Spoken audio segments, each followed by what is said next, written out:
This is the Wheel of Time Spoilers podcast. Today, we have gathered here an hour ago to talk about Chapter 7, A Goatpen. And this is, almost these two chapters are the reintroduction of Morghese as a serving girl. This is when she becomes Magden, and we start trying to learn her as Magden, but she thinks of herself as Morghese, so we still think of her as Morghese. But yeah, this brings together two very disparate arcs that have not been together, right? Yeah. I mean, this is Perrin picking up followers. The followers in this case happen to be an entire other storyline with Morghese at the center, and also brings Balwer to him, which is an incredibly important thing that happens. And it also creates the two layers conversation that we love so much in Wheel of Time, right? The one layer, which is Perrin talking to these, the Magden folks, and then there's the Magden folks talking to themselves. We need a name for that group. The Andorran refugees? The queenly refugees? Yeah. I don't know.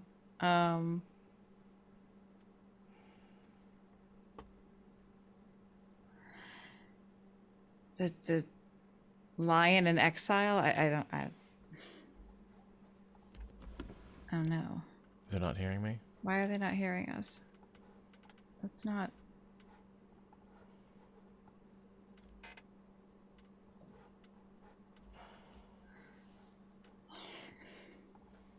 I don't understand.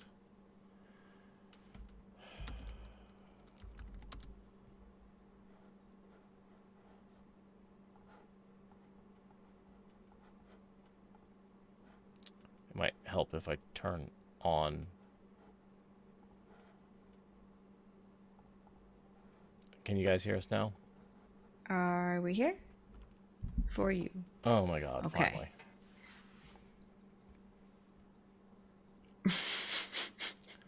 I'm super sorry, guys. I was trying something new, and my old setup wasn't set up anymore, and so failed on multiple levels there today, but it's been one of those days. So thank you so much for sticking with us. I really do appreciate you hanging around for the last hour while we got started. We're here. We are here.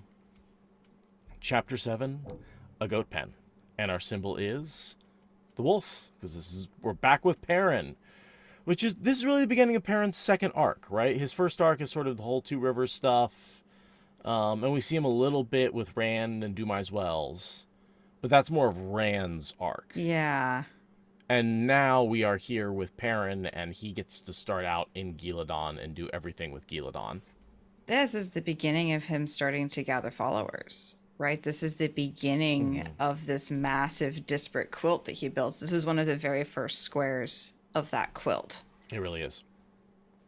Yeah. The Ghealdan sky was cloudless, the forested hills hammered by a fierce morning sun. Even short of midday, the land sweltered. Pines and leatherleaf were yellowing in the drought, and others parents suspected were evergreens. Not a whisper of air stirred. Sweat dripped down his face, ran into his short beard. His curly hair was matted on his head. He thought he heard thunder somewhere to the west, but he had almost stopped believing it would ever rain again. You hammered the iron that lay on your anvil instead of daydreaming about working silver. From the vantage of his sparsely treed ridge, he studied the walled town of Bethel through the brass-bounded looking-glass. Even his eyes could use help over this distance. It was a good-sized town of slate-roof buildings with half a dozen tall stone structures that might have been miners' nobles' palaces or the homes of well-to-do merchants. He could not make out the scarlet banner hanging limply atop the tallest tower of the largest palace, the only flag in sight, but he knew who it belonged to.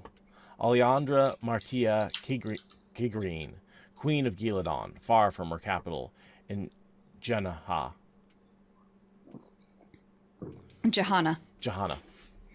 Thank you. Alejandra Maritha Kigarin in Jahanna. So why don't you do these readings? Because I don't aggressively take them out of your hands.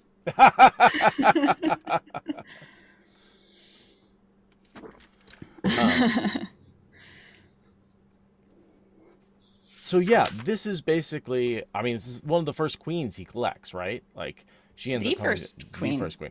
Well, Rayo's not a tech queen. technically he gets Magdan first. Well, if she's She's not also not a queen anymore. anymore. Anymore. And she doesn't like him until long after Alejandra throws her lot That's in. fair. At this point, she's like, I can sabotage him from the inside with his tea. Like, that's pretty much where she ends this section at. Right. So, but yeah, in fairness, he does technically impress a queen before Alejandra. And Fail will be a queen. Bahia will be a queen. She is third in line. That's pretty damn close. Yeah. And she ends up queen within the next, 2 months or however much longer this series takes. Yeah, So Fail and Aleandra's relationship are it's an important relationship. Really, Fail, Alejandra, and Magdan, they go through a lot together. Mm-hmm. And they learn a lot from each other, and there's a whole like queen culture thing that kind of happens with them. There is. It's like the queens get together and figure out how to be queens because they don't really know how to do it yet. Because Magdan knows what she's doing, but she's not given that acknowledgement because she won't acknowledge it. Right. Alejandra has only ever ruled a very weak country, but she's done it better than all her predecessors. And then Fail is not actually queen. She just might be queen someday, but it's not exactly fated at this point from where she's sitting. So it's like Magdan ends up teaching them a whole bunch about how to be an actual queen, but like I don't know. It's just it's interesting that they have such an intense experience, while not being able to exert queenliness over any of each other. I mean, Fail leads mostly, but still. They're all servants. They're all slaves at that point. It's almost like there's a certain value in service before you gain power. Or another way to say it is everybody should work a service industry job before they try and order at a restaurant. Right? Like serve people, deal with the public before you have to rule the public. It seems like maybe there's something to be said for that sort of raising up of kings and queens in that way. Maybe which arguably the White Tower did to Magdan, and look how well that worked out to Morghese. I would claim that she was a very successful queen until a Forsaken came along and took her over, which is not necessarily anything you can prepare for. No, sure. I'm just saying she learned a lot from being enslaved in Malden, and that implies she didn't learn those lessons when she was going around in the literal war monastery. Yeah. I mean, the Aes Sedai fail on many, many levels, including teaching. And this is just another example. So let's talk about a storm that swept over this part of Ghealdan. What's going on in Ghealdan? We've got the White Cloaks, which are at this point still implementing Pedron Niles' chaos doctrine. Yes, except that they have now just been beheaded by the Shan-Chan just a couple of days ago. That happened. Also, just a couple of days ago, the explosion of power in the sky happened. Mm-hmm. Not that the White Cloaks would have noticed that or cared. No, but they might have noticed the reactions that people were having to that explosion of power. Possibly. Mm-hmm. And this is one of the ways that we can tell. They talk about two threads passing overhead in this situation. One in the male, one of the female source. Mm-hmm. So we know both of them went out. We saw, and then that's one of the cool things about Perrin is he's actually one of the few groups that has both male and female channelers working Of course together. He does. Of course it's Perrin of course he does. Who can bring together men and women, right, even in these times. Channelers, male and female channelers, even in these times. And it looks like it has been exactly 7 days, which we find out in the Path of Daggers, Chapter 10. So we don't find that out yet, but it's been, at this point... It's been 10 days. It's been 10 days. No, it's been 7 days. 7 days. More than half a week ago. That's what we get in this chapter. So yeah, 7 days. And then just a few days ago, they get rumors about the Shan-Chan hitting Amador. We don't know how many days the rumor took to get to him.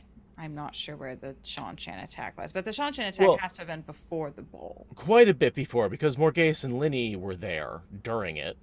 Right. And then they took them, and then they escaped during it, right? That was the whole chaos of the takeover. So however long they've been traveling. And it's been a while that they've been traveling, right? Couple weeks, I think. Yeah, they were surprised that the word hadn't reached before them. But I think part of the reason the word hadn't reached Perrin yet is because he gatewayed in. Right, so he just avoided all the news. He actually gatewayed around it. That's why they're like, well, how did you avoid it? And it's like, well, because I took a gateway. Because I fast traveled? Duh. Yeah, duh. That's always the danger of fast traveling, right? Like, you miss the details sometimes. I remember my first experience with that was playing Myst. And you could turn on the little zip icon, and you could zip between locations. And there was one place where you had to go down a corridor, and halfway down the corridor there was a door to the side. So if you zipped, you would miss it. So if you zipped, you missed it, and I missed it every single time. And like I just got so stuck on that level until I turned off fast travel.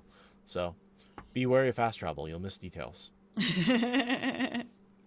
A more real-world example is the difference between walking, biking, and driving, right? Like, if you drive past a place versus walking past a location or biking past it, you'll see a completely different set of buildings. It'll look like a different location altogether. Just how much you see and how much you actually observe of what's going on the side of the road.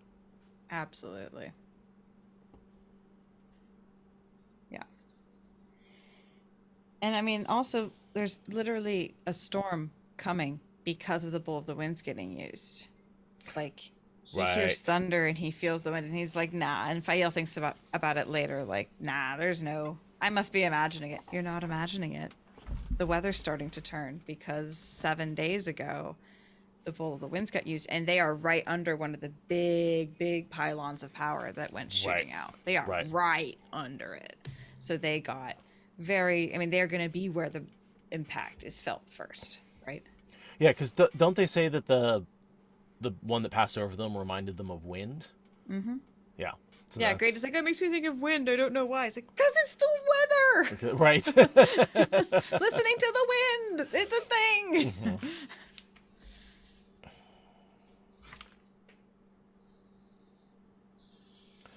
Mm-hmm. We have a cast of characters here, which are sort of the core of Perrin's army group, right? Barillon and her Aes Sedai advisor, who later ends up going to Massima. Yeah, and Nora likes trying to mess with him. Yeah. It's weird. That whole thing's weird. And it's a whole. I think what we came down to is Nora has a crush on Barillon. Yeah. And that's like causing her to do some weird things. Yeah, and that's why she like burns herself out to bring Galad back to her, because she feels guilty over this, and there's a whole unrequited crush headcanon that I'm sticking to. I'm right there with you. So much more tragic. Right. And then the commander of her guards, Lord Galien, who I believe Galien. We talked about him sort of when we introduced him. I was like, oh, he's a nobody, and you're like, no, he's actually around for quite a bit. He commands the guards, and he's important. He's important. He just doesn't have a lot of lines or have a lot of initiative on his own. No, he exists as a necessary balance to explain how strategy works. He's one of the people being like, but what about this problem? Right. And teachable moment kind of character. He's fine. He's great. He's useful. He's like a bannerman. From what I understand from this world of military strategy, he's the bannerman. He's Barlane's Lord Brent. Yeah. He's really good for morale. He draws men. He takes care of them. He presents sound strategy. Mm-hmm. He's a good dude. Then we have the Aes Sedai. There's two Aes Sedai. There's two wise ones that we hear about. Yeah, it's just a complete recap of here's everyone. Perrin has like 30 people who he intimately relies Right. on, Right. and here's all of them.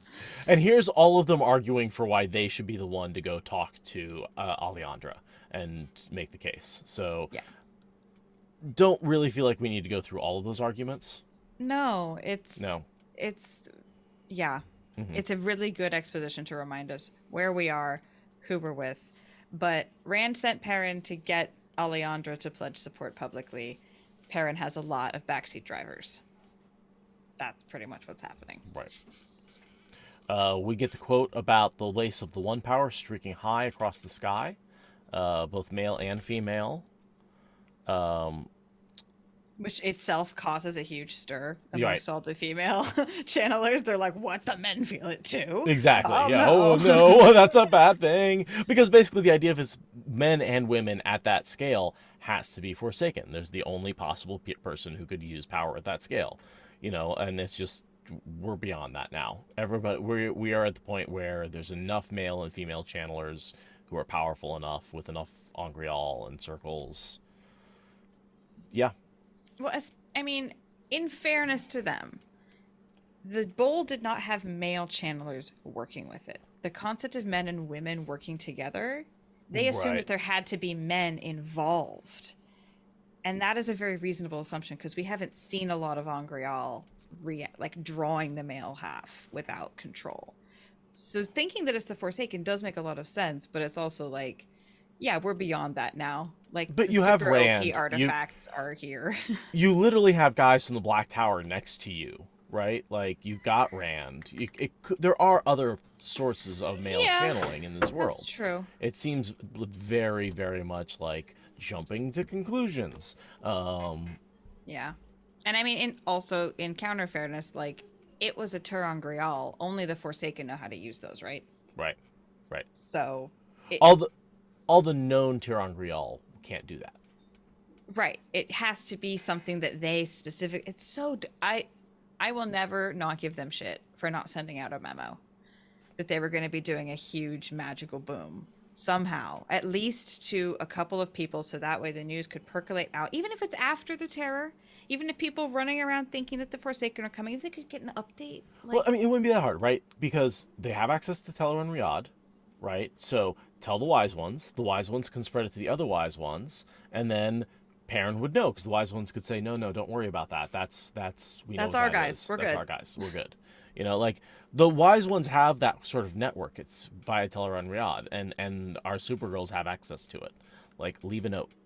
yeah, it would have been so easy and reduced so much stress and bad planning. And I mean, I will refer back to the meme of Wheel of Time if our characters communicated. but it's so obvious. Ugh. Yeah, no, they really needed to do that. So I had a big question about the paragraph where he glanced to the sky and saw nothing, of course, except a pair of pigeons. Abruptly, a hawk plummeted into his sight, and one of the pigeons was gone in a spray of feathers. The other winged on frantically toward Bethal. What? I just rolled right past that. Is that a Tuon Shan-chan prophecy? Not a prophecy, Omen. but omen. Is that an omen? Is the hawk It barreling? would be an omen to her. Yeah. That would absolutely be an omen to Tuon. Right. And since we know all the omens just mean death. It's kind of like going to WebMD. What's Right. wrong with me? Cancer. Oh, I saw an omen. What does it mean? Death will come to somebody you love. I mean, Your empire is in danger. anything besides that? No, they all mean that. But I mean, Hawk is Barrelane. That is Mayen. Right. And pigeons are, I mean, they could be carrying messages for all we know. Or they could just be random birds.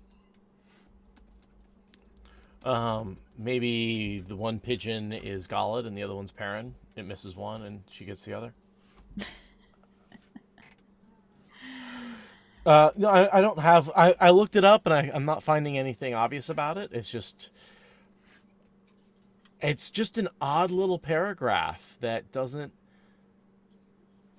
Well, everything's about choices here, and it's like his hand is going to be forced. Maybe is like you can't choose, so some outside force is going to choose for you. The other possibility is that it just represents like the queens of Gilladon getting like knocked down, and one of them like winged for the safety of Bethal. Yeah. And the hawk could represent just the predators. Yeah. Or no, I actually kind of like that. That like that's the situation that he's walking into, as someone who has barely avoided being picked off. Right. Yeah, I could see that. No, I totally skated right by that as just a random detail, but like I know better. This is Robert Jordan we're talking about. Of course, there's a fucking meaning. Maybe we'll never know what it is, but we absolutely should not assume that that is just a random detail. Sometimes the curtains are just blue, but not this time, I don't think. And so often the hawk represents something important to Perrin. Yeah, because of the way Barrelane fits into everything. Right. And then Fael's a falcon, which is, they're all raptors. And yeah.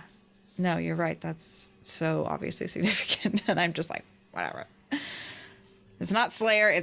I don't care. It's fine. But yeah, I can't make the pigeons Fael and Barrelane and Perrin the hawk. Like that doesn't make any sense. No. So the hawk is an antagonist, whether it's Barrelane or the Shan-Chan or the forces of chaos. I don't know. Oh, it's implying that Luke Lightwalker is saying it implies he has to take Barrelane to meet the queen, or else the hawk has to meet the pigeon, or else that something bad will happen. Well, I don't know. Then he fucked that up, didn't he? Right, yeah. Anyhow, reading more into that than a 5th grade English teacher, let's move forward. It's what you come for. It's what you come to watch spoilers for. So, Navarin, have you made a decision? You indecisive ox. Because Fael and Barrelane, we're just beating this fucking plot into our brains so hard. Fael and Barrelane. Competitive. And so he finally says, a small party will get through those gates easier than a large. That means just you and Honora, Barrelane, and maybe Lord Galien. Mm-hmm. So it's basically Barrelane and her 2 advisors, her Aes Sedai and her general. Yep. So he decides to send in his least favorite queen. Yeah. And Fael is fine with it. She's not happy about it, but she lost. She's fine. Until Perrin says, "Oh, I'm sorry." And even I got a little pissed at Perrin for this one. Yeah. Like, even I'm like, come on, be a fucking king. Why are you infantilizing her? Yeah. Like, come on. Stand up for yourself here, man. Like own your damn decision. Right. Own it. Don't be a fucking doormat. She doesn't even want you to be a doormat. Right. Don't do it. It's bad for you. It's bad for her. It's bad for your relationship. It's bad for your leadership. Stop it. And then he spends a page wondering why she's angry at him for doing a dumbass thing. So.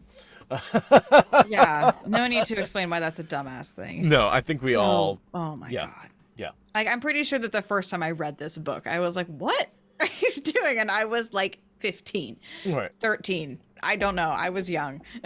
Far too young to be this stupid. That is one of the things I think Jordan is often trying to make his examples that obvious, and maybe doesn't do a great, or is like being a little more subtle and fails sometimes with the Perrin and Fael. Like he's trying to make Perrin look like a dumbass, but because it's from Perrin's POV, it's all a little muddled. I swear, Matt and Rand really do know more about women than Perrin does. I swear. Desmond Sedai, why couldn't Perrin and Gaul just hooked up? How much? Yeah, I've heard that ship called Stone Wolf, which always makes me laugh. That is really funny. For those of you that remember, just roll with it. Oh yeah, that was an inspired choice of a name for a character then. Yep. What's that Freudian slip telling you?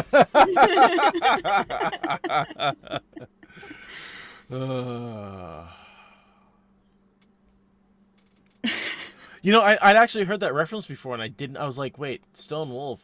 I never made that connection before because I didn't realize. Yep. Yep. Yep. It's a very popular ship. I mean, I knew that, but I didn't know it had I'd heard, yeah. I didn't realize it had a name.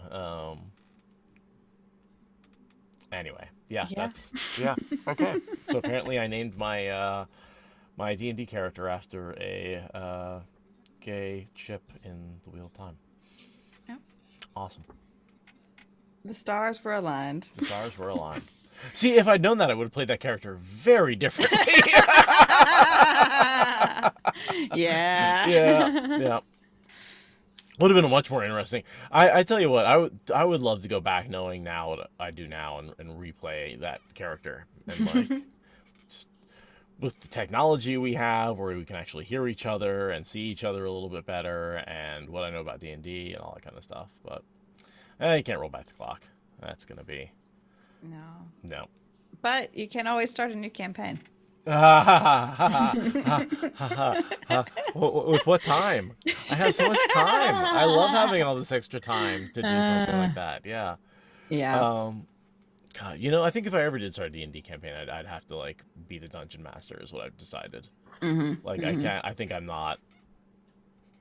I'd have to learn more, but I have too much desire to control too many aspects of the game to allow myself to be a simple player. I can see that. Yes, and being the DM takes even more time, which is, again, part of the reason why D&D has fallen to the bottom of my priorities list. Not because I don't think I would love it, but because to do it right, I feel like I would just... Well, I wouldn't be doing a podcast anymore. Let's put it that way. Yeah, certainly not of the D&D. No. Yeah. Yeah. Anyhow, to skip back a little bit, the other thing that's happening while the Fael Barrowland thing is going on is we're getting our setting with respect to the prophet. So the two warders come up and kind of give us this report on what their scouting mission has given us, which is that it's worse than back north, and like people are being burned, people are being killed, people are being robbed and tortured, and it's all the prophet, and none of the lords are doing anything about it, and it's just anarchy and chaos. I gotta say, so the trailer just dropped for the TV show, and there is a burning in there, and it was brutal. Like, and so, we roll past that kind of stuff in these sort of descriptions about, there were burnings of people at the stake on Almoth Plain, and it's like, oh yeah, whatever. But you show that in a show, and it is awful and brutal and sticks in my head and really, really hard to watch. And so there's a certain level of choice they get to make with the TV show about how much of that they want to emphasize, because it's there. There's some real brutality outside of the Dark One. Yeah, the crimes of humanity, crimes against humanity by humanity they're there. They're really there. There's a lot of very specific historical instances that have stuck in my head for a very long time because of learning about them, and then I see them in these books, and it's just a lot. And now I'm seeing them in the show, and I'm like, that's a lot. Also, thank you. Right. Though I do have to share. So I want my mom to get into the show. I don't think she will because it's just probably not her cup of tea. But she really wants to try it out. But she absolutely cannot ever deal with the imagery of people being on fire. It's an absolute hard limit no with her. She cannot deal with it. But I really wanted to show her the trailer. And this shot is in it, and I'm like, she will literally hate me for like ever if I show this to her because it will stick in her head and it's not okay. But because of all my podcasting skills, I was able to copy the file and cut out that part, keep the audio so that way the music and the voiceover was all smooth, but just have it go black, which there's multiple black spots in the trailer, and just have that scene just not be there. it just wasn't there. And I played it for her, and it was choppy because my software still won't export with sound, so I had to play it in the editing software. So it was like just the preview view, and Oh, yeah. it was kind of choppy. She didn't notice, and I was like, oh, all the details are so lost. But she loved it and didn't even notice the gap. And so I was able to show her that and get her all hyped for the trailer because I have just enough technical skills to be like, I don't like that scene. Excise. Like, sorry to the show, but my mom can't deal. So So what are you going to do when that pops up in the show? I'll just tell her not to watch the episode. Okay. Probably. She'll just be like, this isn't the episode with the thing you don't want, and so I will synopsize the important plot points for you and we can move on. I'll just have to watch everything ahead of her, basically. If she actually gets into it beyond the first episode, which I really don't think she will. I sent the trailer to my parents, and they sounded very interested. My dad, in particular, I think, was interested. He saw the effects and was like, "Oh, that's actually kind of cool." And I told them that and I had already agreed to spend Christmas with them, right? Before we found out that the final episode was dropping on Christmas Eve. So I messaged them. I was like, "Just so you know, That's what we're doing. that's what we're doing on Christmas Eve. We are watching this episode." So they agreed to that. Nice. So, yeah, my dad is an absolute violence phobe and has gotten more so over the years. So he will not be watching the trailers, much less the show. But my in-laws, I'm pretty sure my mother-in-law has been interested since the very first bit of the news started coming out, because she's just into TV and enjoying her retirement, and was like, epic fantasy that my daughter-in-law's interested in? Yes, I'm in. So, and she's into like, true crime and murder mystery and horror stuff. So like, she'll be fine. So I'm probably going to be spending Christmas with them. So I might actually get to watch it like with my mother-in-law, and that will be fun. I'm amazed how many people I've heard who are like, yeah, I mean, I'm super interested. I would never read the books, but I'm super interested in the TV show, right? Like, I'm not going to invest the time to read the books. They say that now. And then after season 1 ends, they have to find out, wait, what? Wait, hold on. Get the books out and read them. Yeah, my stepmom is currently holding Prodigal Summer over my head in bargain for reading Eye of the World. She's like, you have to read Prodigal Summer, and then I'll read Eye of the World. I'm reading my way through Eye of the World. I got past chapter 4. Where are you at in Prodigal Summer? And I'm like, I still don't have it. She's like, well, I read another half page before I fell asleep. She's going very slow. I can't do that. If I read that slow, I'll drop a book, right? I know. I'll lose the thread. It's been years since she's been trying to read it. Oh, well. We'll just keep hammering at them. One thing I noticed that we have a lot in this chapter is Aram's slow descent into insanity. He's not quite a traitor yet. Like, he still very much worships Fail and Perrin. But he really only, despite his green striped coat, little tinker, let me restart that. Despite his green striped coat. Despite his green striped coat, little tinker remained in him. Yeah, he's becoming open to outside influence. His faith in Perrin is corroding a little. Well, and he has no real faith in anything except perhaps Perrin and Fail, but they're people, and you can't have faith in people. Exactly. They're he has faith fallible. in people and violence. Right. Like, neither of those things is going to hold up long term. So, and it opens him up to a charismatic cult leader. Yeah. This is someone who needs a cult. This is a cult follower without a cult, and he's making a cult out of worshiping some very competent leaders who are like, dude, chill. Right. I do find it to be one of Perrin's failures. It's letting Aram go. Yeah, I say competent leader, and then I agree completely that Aram is Perrin's biggest mistake, biggest failing. But at the same time, like, he gave him a good example, and I feel like Aram almost failed himself. Like, there were so many good people around him he could have turned to for help. And instead he turned to the prophet. I mean, he had Tam, he had Abel, he had Perrin, he had all the Two Rivers folks, he had Ch7 he could have turned to. He had, although they were nobles. It's just, Well, maybe. but I mean, think about it. He didn't. Sorry, I'm cutting you off. No, go ahead. Go ahead.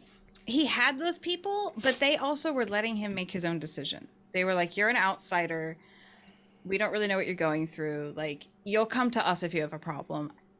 I feel like Tam, especially, should have been more like Land to Rand, and very much taken him in and taken him under his wing and been like, "We are your family now." Like, I'm surprised that that relationship didn't develop, given that Aram devotes himself to the sword and Tam is the sword teacher. So I wonder, like, why did the two Rivers men have such a hands-off attitude? And I don't think Perrin was a good example. Perrin is sitting around indecisive to the point of growing moss. I don't think that that was good for Aram to idolize.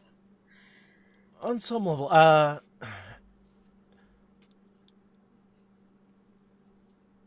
this is an argument I'd love to have, because I think Perrin is doing exactly what he should do almost the entire time. It's just his own thoughts and his own craziness that drive him nuts. The lack of self-care needs to be remedied, but his drive to accomplish a goal unites a people in a way, his clarity of vision. And then people come to him and they say, "What do I do?" And he knows exactly what the answer is. And good God, that value in a leader.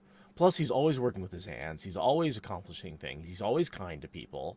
You know,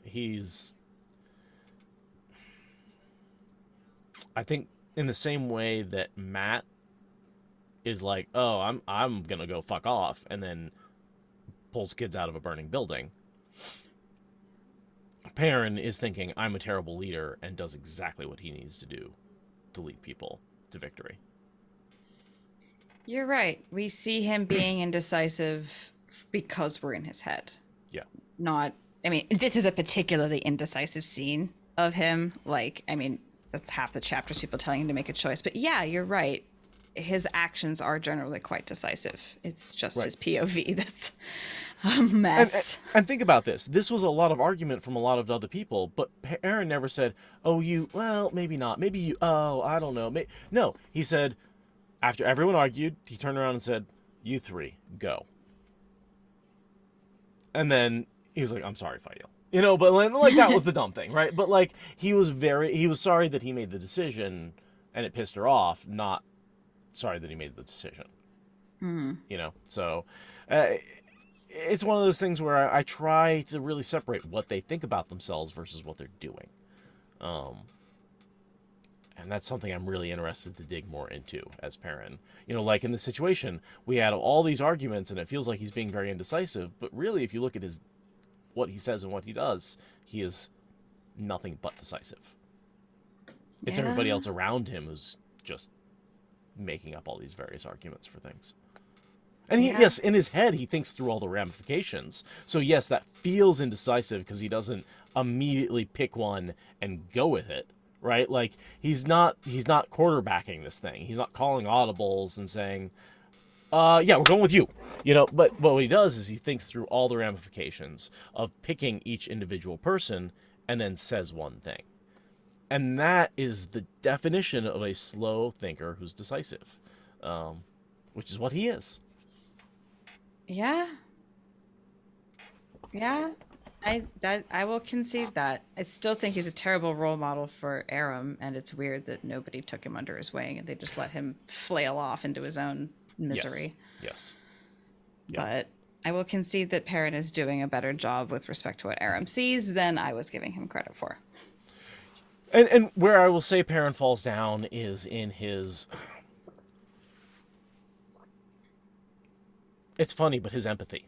Despite being an empath, he's, you know, it's like the dreamer who's terrible at interpreting the dreams. He's the empath who's terrible at interpreting emotions, right? Like, he is very good at understanding what other people's emotions are, but he doesn't know why they have them very well.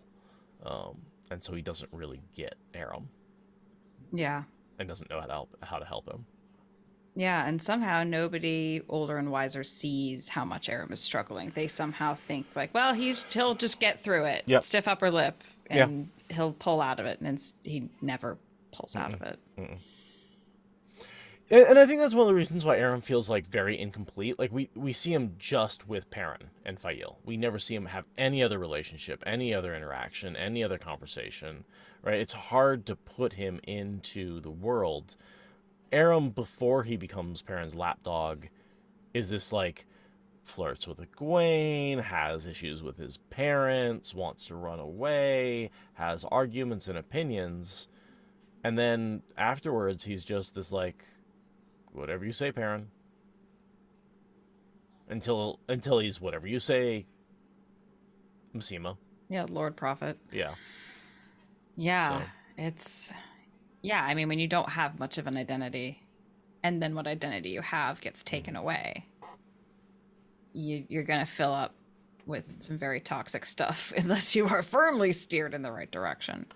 And I mean, we can talk about the trauma of being thrown out of your... I mean, if we want to make an equivalence, the number of people who come out as gay and are thrown out of their parents' house and have no parental approval. Yeah, he came out as a violence wielder exactly. and got completely disowned. Exactly.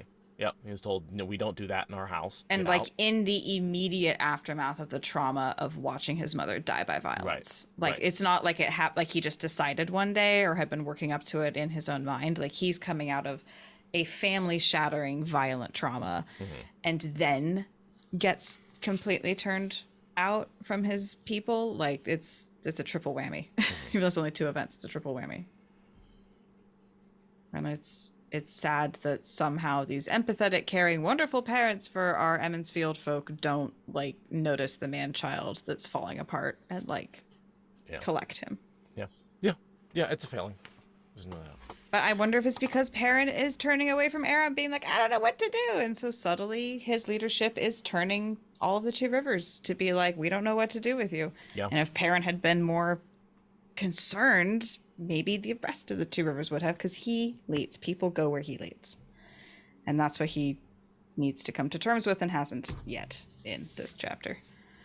And I have to wonder if maybe there's some subtle, nobody really likes the Tinkers. They like to steal things. No, everyone is just... People don't see Tinkers. It's like stepping over a beggar on a sidewalk. And I'm guessing a lot of people treat Aram in the same way, whether they want to or not. There's a certain amount of, I just don't see him. Yeah, basically racism. Yeah. No, I mean, basically, yeah. Like, entirely racism. Yeah, that. Yeah, the implicit bias, because nobody is fucking thinking about that. Nobody's like dealing with that. People are just being good people, and oops, looks like I did a racism. Damn. Just a thought. Yeah. Just thinking about Aram and what drove him to be the douchebag that he ended up becoming. Yeah. Man, Aram's such a tragic fucking arc.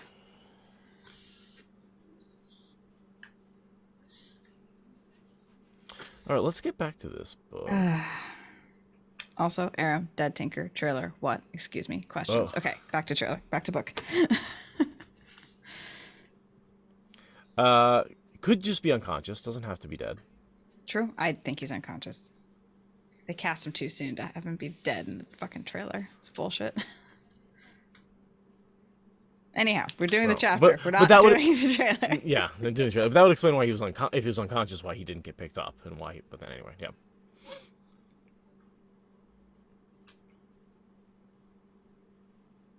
So the next thing I have is Aram spotting Magdan's group being attacked. I don't know if you have anything before there. Before that, I have Fael displaying very poor relationship skills by saying she doesn't want to talk about it when Perrin tries to talk about the problems in their marriage. Just would like to ceremonially shake my fist at her for shutting that down, because that's very toxic. Moving on, yes, Perrin, Aram, finding Magdan. Right. So yeah, we get a view of their party from Perrin's eyes. We get this external POV. A dozen or more rough-clad fellows carrying spears and pitchforks were trying to force their way over chest-high stone wall of a goat pen, while a handful of men within tried to keep them out. Several horses ran loose inside, frightened at the noise and dodging about, and there were 3 women mounted. They were not simply waiting to see how it all turned out, though. One of the women appeared to be hurling rocks, and even as he looked, another dashed close to the wall to lash out with a long cudgel, while the third reared her horse, and the tall fellow toppled back off the wall to get clear of the flashing hooves. So I'm curious which one you think is which. Well, the bludgeon is Linny. We Yes. get a line later that she still has her bludgeon. Well, I have to assume the cudgel, cudgel Linny, absolutely. Yeah, and I assume that it is Morgase rearing the horse, because she would, well, no, actually, because Brienne would have the same amount of noble horse training. But I just assume that the one rearing the horse is Morgase. I can't picture Morgase hurling rocks. And I can totally picture Brienne And hurling I can totally rocks. picture Brienne hurling rocks. So, yeah. Yeah. And then, yeah, Seonid's like, it's just casual war crimes. Don't worry about it. Like, it'll be politically inexpedient to mess with that. And Perrin's like, the fuck, I'm going to ignore war crimes, which is why we love Perrin.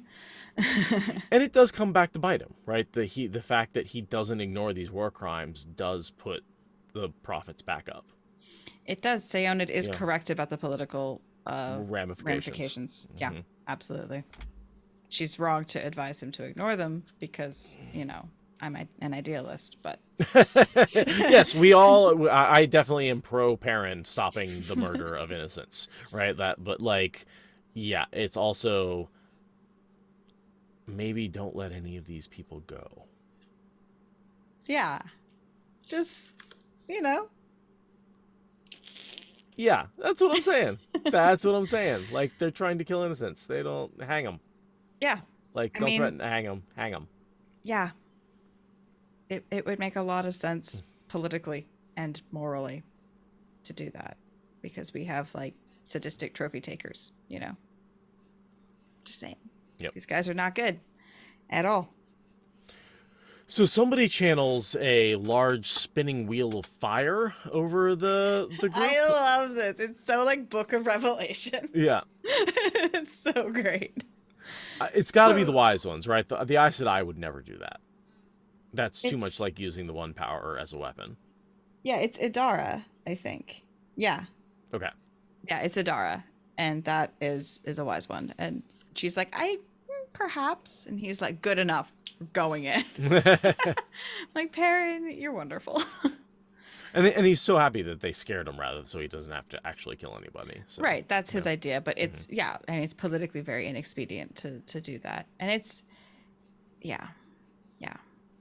His whole approach to this is very interesting, because he's like, oh, well, I knew that this was happening before and I should have done something, but now that I've seen it, I'm going to do something about it. And it's like, I don't know. I don't know what I'm trying to go with that. It's just interesting. And so this whole thing was kicked off. This happened when Megden Morgase was fleeing from Talonvor. And we get a little bit more about this in the next chapter, but she was trying to run away, and this group, and he went chasing after her. And this group of men was like, oh, we now get to kill him for that. Is that basically the summation of how the events go? I think so. I mean, I don't really quite know. Like, I think Morgase was running away from everybody. I think she wasn't just running away from Talonvor. I think she was running away from the entire party. Trying to just escape everything. And they were all following Talonvor most successfully. And I think that they were being attacked because they were running and they looked vulnerable, and there's men to kill, women to rape, and gold to take, probably, right. Maybe. And at least horses to eat, I guess.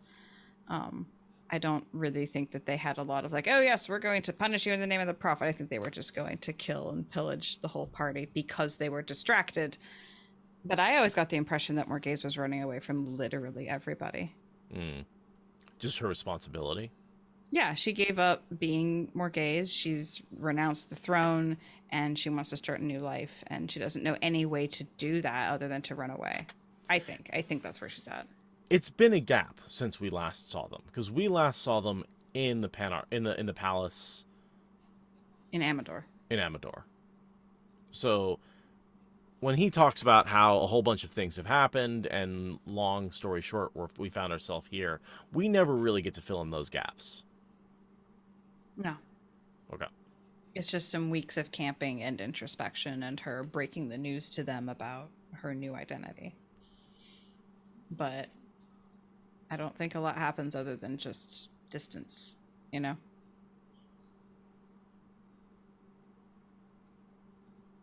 But then, I mean, she gives up to Linny quite easily.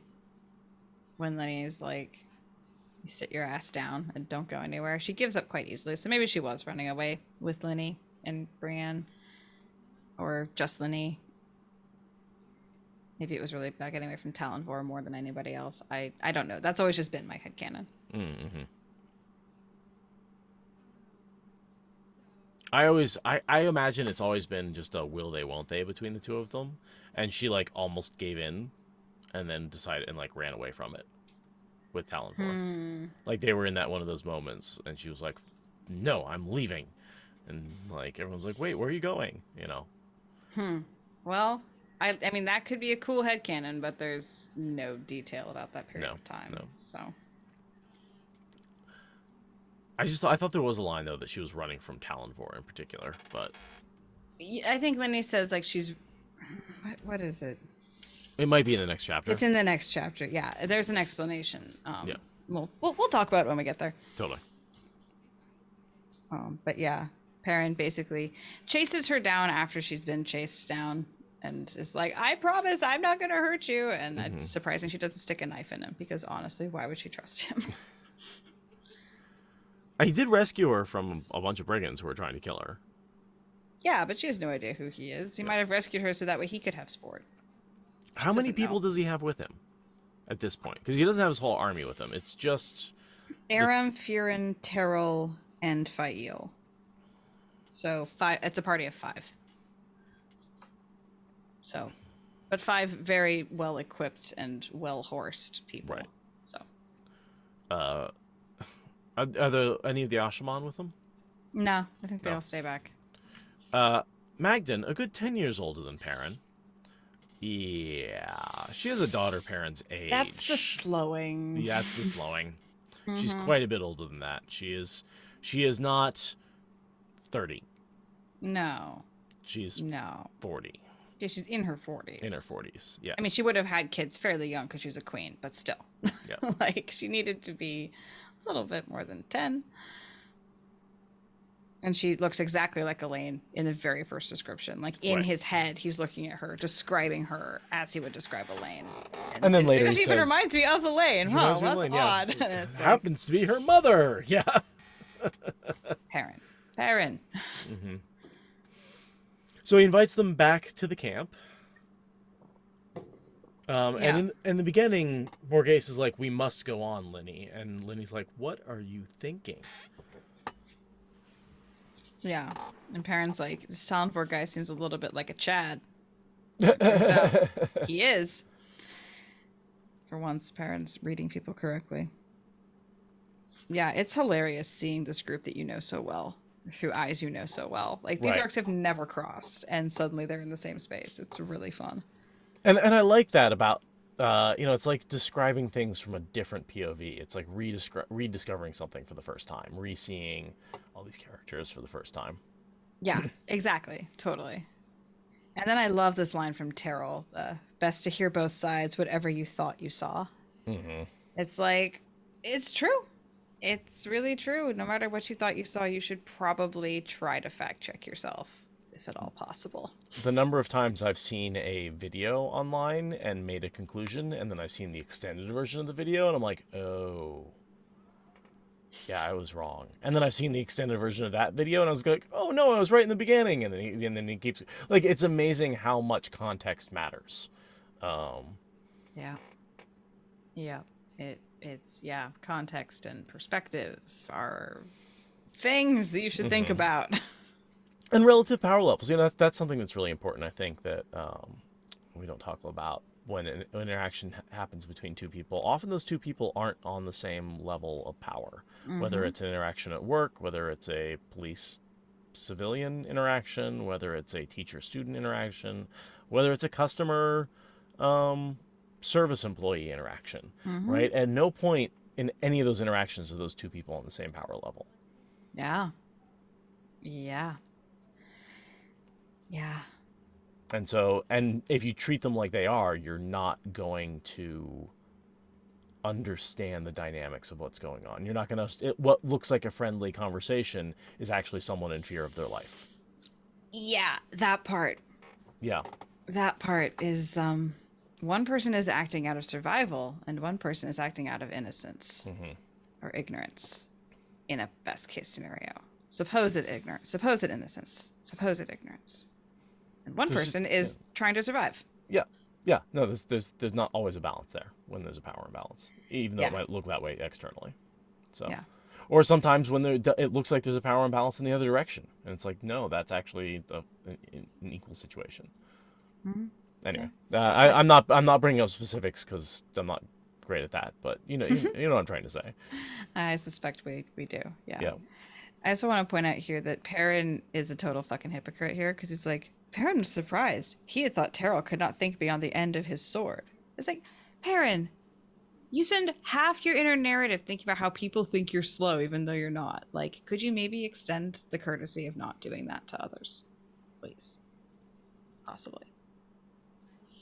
I think that's more just he's so deferred to his Aes Sedai and does whatever he's told that he's never, like, expressed an opinion before. So Perrin's just like, whoa, that was out of the blue. I didn't think you could... because you've never actually said anything before. Because he's not one of the new guys. He's one of the Aes Sedai's warders who's been around for a while and been on the journey for at least a week, right? Mm-hmm. Okay. Yeah. Maybe it's an Aes Sedai thing rather than a violence thing. Maybe.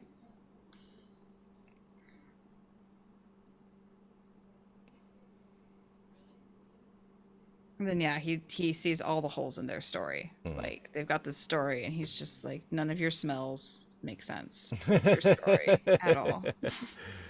I wonder why he doesn't really follow up on that. I mean, he can tell he's being lied to, but I think it's because he doesn't sense a threat in it, and he figures people have a right to their secrets if it's not a threat to him. And we have Sayonda getting a scarf stuffed in her mouth. Always a fun moment of comedy. Why was she just not shutting up about wanting to what? Something? Who do we? Yeah. About something to do with the situation. She wouldn't shut up, and the wise ones were like, probably being sent into the city to talk to Alejandra or something like that. Something. Yeah. I don't know, because we don't hear her talking in the background at all. Like, we have no idea, but she disobeyed the wise ones by continuing to talk, so they made her stop talking.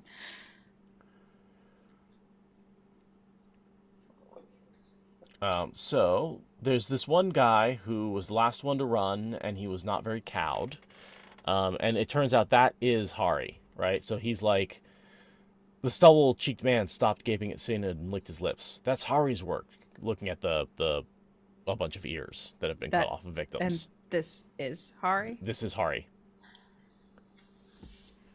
Yep. I always wondered if this fucker was the one that actually took the trophies after all. Yeah, no, this is Hari. And we catch up to him later, and he's the one who, like, he's with the prophet, and he's like, Perrin, he's the one who, blah, blah, blah, blah, blah, blah. Oh, I never caught that.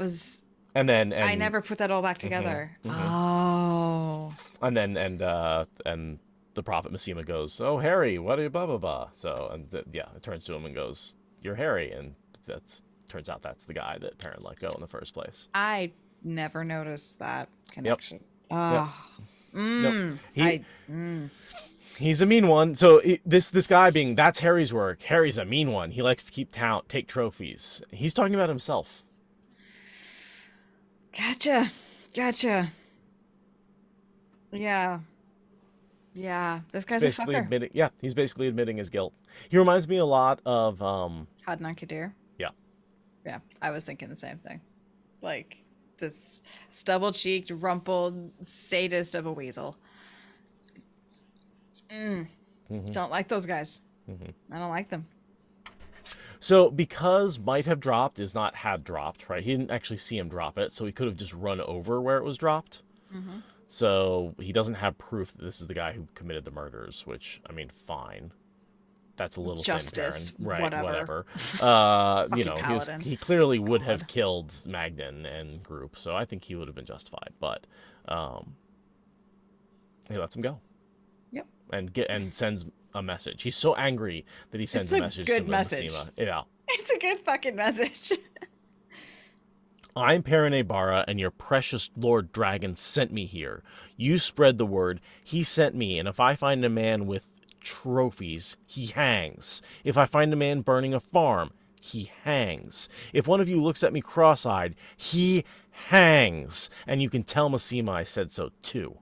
Get Love it. that. Yeah. Just tear him up one side and down the other. Yes. And that's the thing. He's like, if you look at me cross-eyed, he hangs. And here's this guy. Harry should have just been hanged. I'm telling you. Yeah, no, it's this. Oh, yeah. If he looks at me cross-eyed, he hangs. So good. Yeah, yeah. Terrible person. Terrible person. Which, of course, totally violates his plan, right? Because his plan was to... He just changed it in a heartbeat. Yeah. Slow, Like, deliberate thinking my ass. Right. Certainly decisive. But he, and he justifies it in after messing it up, which is basically like, I need him to stop doing these atrocities. I can't wait until I get to him to stop the atrocities. I'm not going to wait to stop the atrocities. And if that means I need to send him a message that I'm on my way, and if he prepares for me, well, he's not technically my enemy. That's some backfilling. That's not what you were thinking. Can I just say, though, Perrin does do Masima a little bit dirty, right? Like, he does kind of put him on the front lines without proper support and just lets him and his followers get slaughtered. Well, you were just saying these guys should have been killed. Well, this It's particular just that guy... logic extended to his whole fiendish cult army. Yeah, it becomes really problematic when you think about, like, what if Perrin, instead of putting him on the front lines, had just, I don't know, marched them into a chamber and killed them? That seems worse. That seems bad. Does seem much worse. Yeah. Yeah. Yeah, this is a way for them to do what they want. Right. And harm his enemies while doing it. Fair. It's a really brutal, cold, dirty decision, but Masima is insane, manipulated by the shadow, and leading a cult. Yeah. Like, you have to put a stop to that somehow. Well, but it's not like there's any time pressure because it's the last battle or anything like that. No, yeah. They totally have time to peacefully decondition Right. them, and and they're all committing war crimes. Right. They're all aiding and abetting in war crimes at the very least. But yet he brings the White Cloaks into the fold. Which I have really complicated feelings about. Granted, it's a remnant of the White Cloaks. Mm-hmm. And they're the ones who were willing to stick with Galad through at least 2, crucible moments. So if there were any White Cloaks to redeem, those are them. But I still you're part of a really horrible institution and you didn't stop it or leave. Yeah. And I'm not super happy with Perrin for picking them up, honestly. Sure. So, yeah, I'm internally consistent on this one thing. I like the idea of redeeming the troops. That it's the leadership that needs to be done away with. I like that in principle, but some institutions are just rotten to the core. You're not wrong. I don't have the answers. I just have opinions. So after Perrin goes on this massive rant, threatens the life of the prophet, declares himself aid to the Dragon Reborn, and decides he's going to do what he wants with a queen, Magdan is like, maybe I will stick around. Maybe there is a little bit of power here. It's so funny that all Morghese has done since she has left is look for a source of power and tried to stick to it. That's her MO. Yeah. Yeah. And here she's found it. She has a very hard time letting go of who she was. She says she's let go, but she hasn't. Mm-mm. Learning to serve tea is a very good meditation for her to learn how to let go of this. But yeah, she's like, you might be an ally or a danger. I need to attach myself to you. I'll figure out what to do with that later. I just need to sucker fish on. It's a lot like Fane in that way. Yeah. Honestly, she's kind of like a good Fane, except that she doesn't have like corresponding magic powers. But yeah, she wants to be an advisor if she can't be a leader. She wants to touch power, even if she can't have it herself. She feels an obligation to do it. Right. Which is, ugh. Right. And she defends Elaine, she defends Andor, she is who she is, and that's not going to change. Yeah. Yeah, no, for sure. And also this whole exchange gets Fael all kinds of a flutter. Like, he's so masterful. She likes seeing him threaten to hang people. And then he's like, yeah, Fael's the best. And it's just like, you two are such a dynamo of potential energy. It's terrifying. Not that it's a bad thing. It's a lot. They're just both a lot. They're going to be great monarchs of Saldaea. I hope so. I can imagine that. So they accept an offer to stay for a day or two, which turns out in the next chapter, Fael basically hires them on. And that ends with a bit of a cliffhanger. It's almost an abrupt, like, okay, this chapter's getting too long. I've got to find an ending place and cut it in the middle. This does feel like one chapter cut kind of in half. Yeah, agreed. Where he says, but he ended on this cliffhanger of he just recognized two of the people in the group. And we know it's just Gil and Langwin. Right, which, even when you're reading this the first time, you know who that is. It's not really a cliffhanger at all. You might have to think of it and be like, wait, he does? And then you're like, oh, right, he stayed in his inn. Of course he knows. Yeah. Like, it's one of those things where, like, I'm so happy that Jordan didn't ignore the fact that he would have known these people. Right, and then it makes it like when there's the thing with Eludra where Tom meets Eludra twice, and it's like a separate incident each time, and that's not an authorial flaw. No. He did that on purpose. Like, you can tell because he includes that conversation here.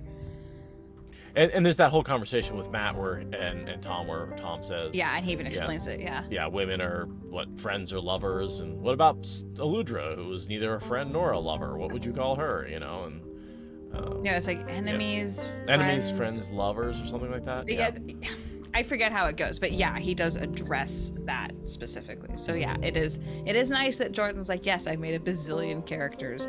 I can occasionally loop them back around and have that be a meaningful connection back to book one. It's a little bit of something that you as a first-time reader can recognize. And then there's Bail Domon, who's just like, I don't know what to do this scene. Let me sprinkle a little Bail Domon on it. Do ex machina, Bail Domon. Doobie do ex machina.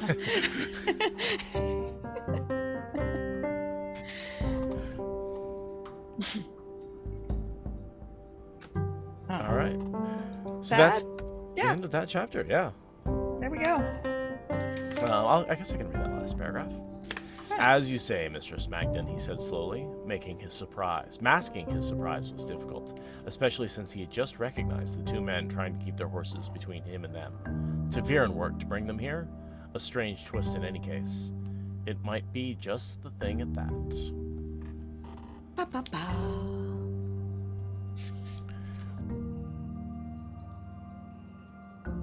Thank you for listening to the Wheel of Time Spoilers podcast. Rate us in the Apple Podcast app or support us on Patreon. Is that good enough?